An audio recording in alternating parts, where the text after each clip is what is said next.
ಒಂದು ಕೊನೆಯ ಪ್ರಶ್ನೆ, ಸರ್ಕಾರದಿಂದ ಪಕ್ಷದಿಂದ ಈ ಘಟನೆಗೆ ಸಂಬಂಧಿಸಿದಂತೆ ಸಂಪೂರ್ಣವಾಗಿ ಬೆಂಬಲ ನಿಮಗೆ ಸಿಗ್ತಾ? ಸತೀಶ್ ಜಾರಕಿಹೊಳಿ ಅವರು ಹೇಳ್ತಾರೆ ಕರ್ಕೊಂಡೋಗಿ ಅವ್ರನ್ನ ಪ್ರೊಡ್ಯೂಸ್ ಮಾಡಿಬಿಡ್ಬೇಕಾಗಿತ್ತು, ಜಡ್ಜ್ ಮುಂದೆ ಪ್ರೊಡ್ಯೂಸ್ ಮಾಡಿದರೆ ಇಷ್ಟೆಲ್ಲ ಡ್ರ್ಯಾಗೇ ಆಗ್ತಿರಲಿಲ್ಲ ಅಂತ. ಹೋಮ್ ಮಿನಿಸ್ಟ್ರಿಗೆ ಗೊತ್ತೇ ಇಲ್ವಂಥದ್ದು ಏನೇನಾಯಿತು ಅಂತ. ಮಾಧ್ಯಮದ ಮುಂದೆ ಹೋಮ್ ಮಿನಿಸ್ಟರ್ ಸಾಧ್ಯ ಇಲ್ಲ. ಹೋಮ್ ಮಿನಿಸ್ಟ್ರಿಗೆ ಗೊತ್ತಿಲ್ಲದೆ ಇದೆಲ್ಲ ಆಗಿದೆ ಅಂತ ಹೇಳಿದ್ರೆ ಅದು ನನ್ನ ಪ್ರಕಾರ ಅದು ಸಾಧ್ಯ. ಅಂದರೆ ಬೆಳಗಾವಿ ಪೊಲೀಸನ್ನು ಟೇಕ್ ಓವರ್ ಮಾಡಲಾಯಿತು ಆ ಘಟನೆಯಲ್ಲಿ ಅಂತ. ಟೇಕ್ ಓವರ್ ಮತ್ತೆ ನಾನು ಈ ವರ್ಡ್ಗೆ ಮತ್ತೆ ಎಂಜಾಯ್ ಮಾಡಬೇಕಾಗುತ್ತೆ. Not at all.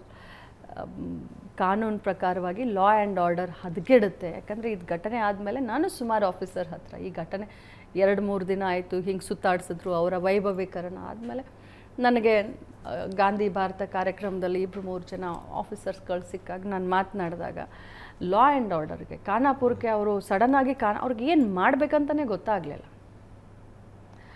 ಖಾನಾಪುರಕ್ಕೆ ಕರ್ಕೊಂಡೋದು. ಖಾನಾಪುರ ನೋಡಿದ್ರೆ ನನ್ನ ಹುಟ್ಟಿದೂರು, ನನ್ನ ಗಂಡನ ಮನೆ ಖಾನಾಪುರ. ಅಲ್ಲಿ ಎಲ್ಲ ಜಮಾಯಿಸ್ಬಿಟ್ರು. ಅಲ್ಲಿಂದ ರಾತ್ರಿ ಇನ್ನೊಂದು ಕಡೆ. ಇದು ಲಾ ಆ್ಯಂಡ್ ಆರ್ಡರ್ನ ಕಂಟ್ರೋಲ್ ಮಾಡಲಿಕ್ಕೆ ಮಾಡಿದ್ದೇ ಹೊರತಾಗಿ ಎನ್ಕೌಂಟ್ರ್ ಮಾಡಲಿಕ್ಕೆ ಮಾಡಿದ್ದಂತರೂ ಅಲ್ಲ.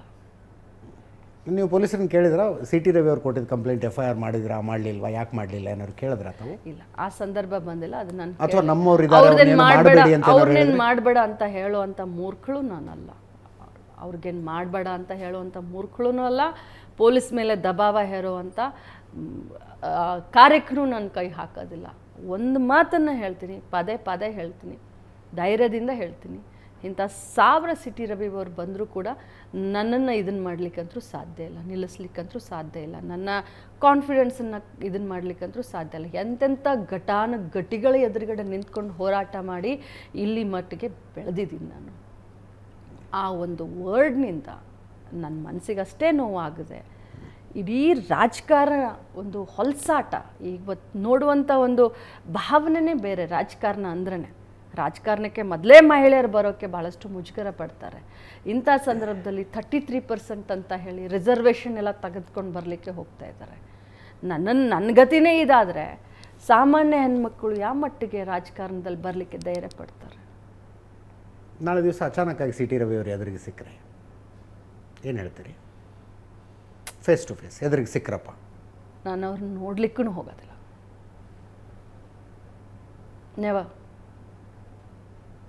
ಅವ್ರು ನಿಮ್ಮನ್ನು ಅಕ್ಕ ಅಂತ ಮಾತಾಡಿಸ್ತೀನಿ ಅಂತ ಹೇಳಿದ್ರು. ಏನಕ್ಕ ಹೆಂಗಿದೆಯಾ ಅಂತಂದರೆ you not even react to it? Never.